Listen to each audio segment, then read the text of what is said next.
Match against Pembroke.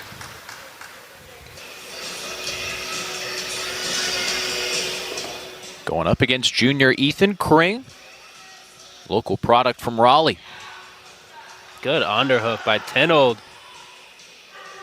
Throws it by for a takedown of his own. Collects the wrist. Leaves the wrist. Go straight into a bow and arrow attempt. Looks like UNC's got a little signature move on top. This in the cradle.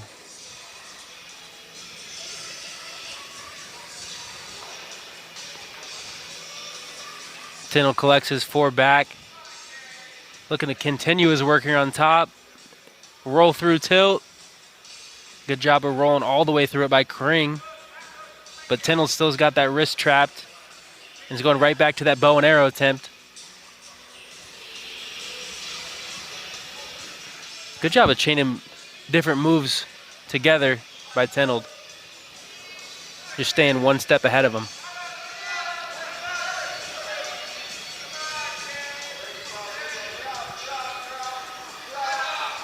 Tenold, a two-time state champion in Iowa.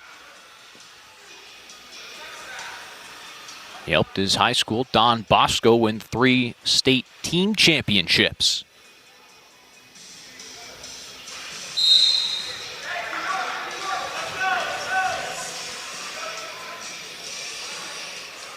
Halfway through the first period here, 7-0. Tenold's going to elect an optional start, probably let Kring get back up to neutral and work for another takedown.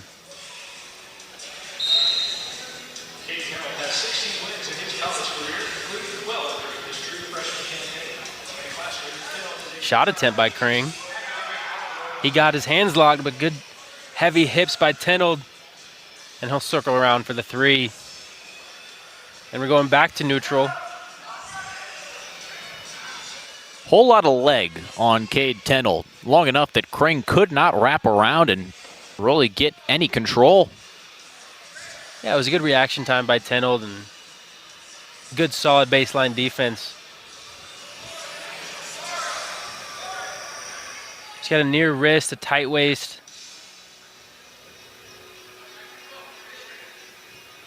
We've seen a lot of this UNC wrestlers going for this bow and arrow attempt.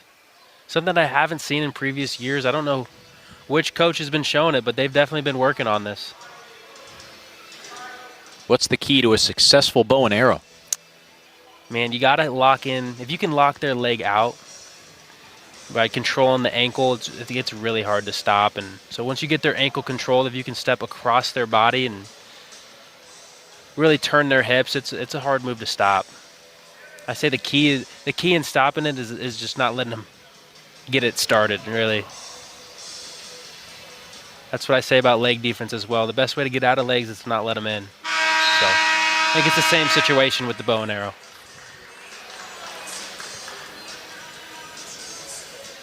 Tenold caused problem after problem for Kring in the first. And he appears to be ready to cut him loose to start the second. With an escape here, we'll have a 12-point match. 1 takedown will be a tech fall. I'd like to see Tenold press the action here. Good fake attempt by Tenold. Reattacked by Kring pretty good. But again, that same position. Heavy hips by Tenold. He's got the angle. It looks all but done right here. Locked in. There's the 3. There's the win for Cade Tenold. 19-4, tech fall.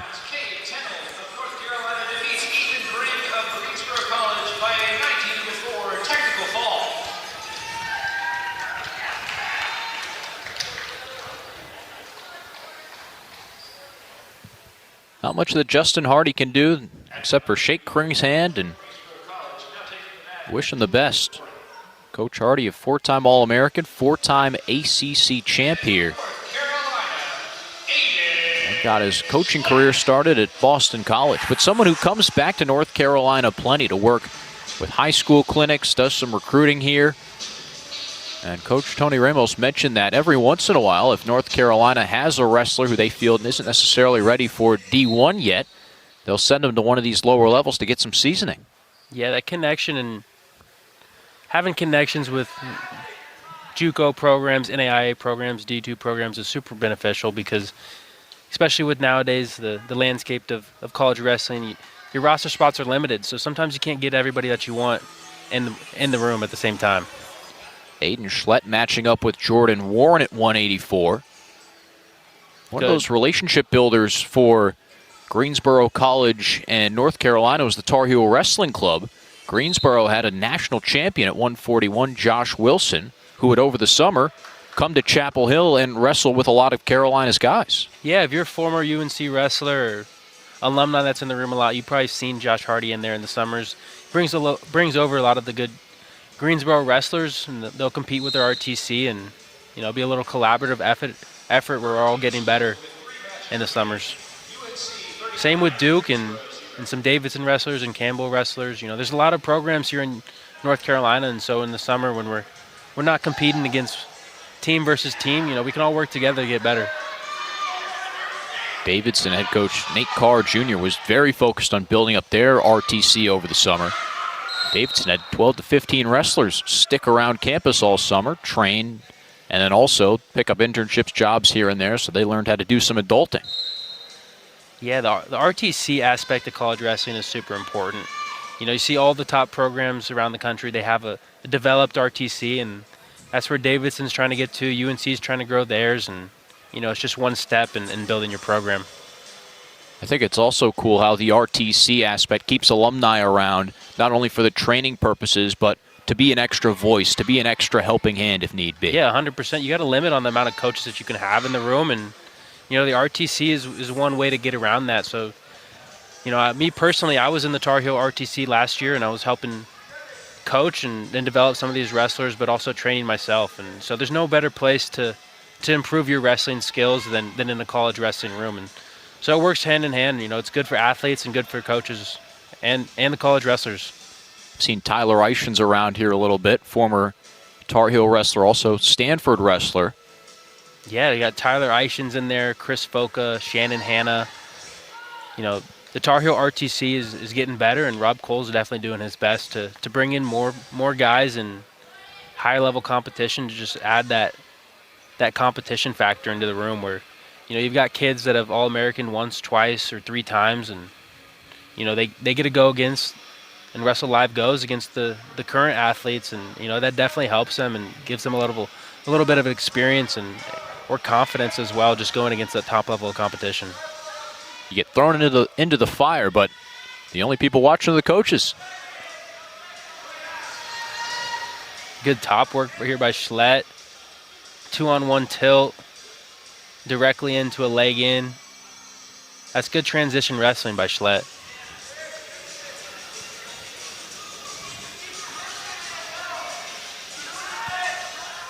And after not seeing this second period through the first 5 matches, we'll see it for the 3rd time in a row. Still have yet to see the 3rd period in this duel. Jordan Warrenn, freshman from Clayton, North Carolina, doing his best to hold on.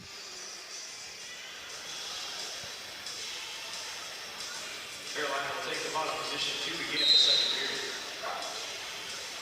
A season ago, Schlett competed at 184 and 197. How about that base from Schlett? Warrenn tried to drag him down, and Aiden Schlett was having none of it. Yeah, it was a good strong base and by Schlett. Warrenn tried a little back trip attempt on Schlett, but did a good job of sinking his hips, and now we got a cradle attempt right into a pin. At 184 pounds, Aiden Schlett of North Carolina defeats Jordan Warrenn of Greensboro College by hand.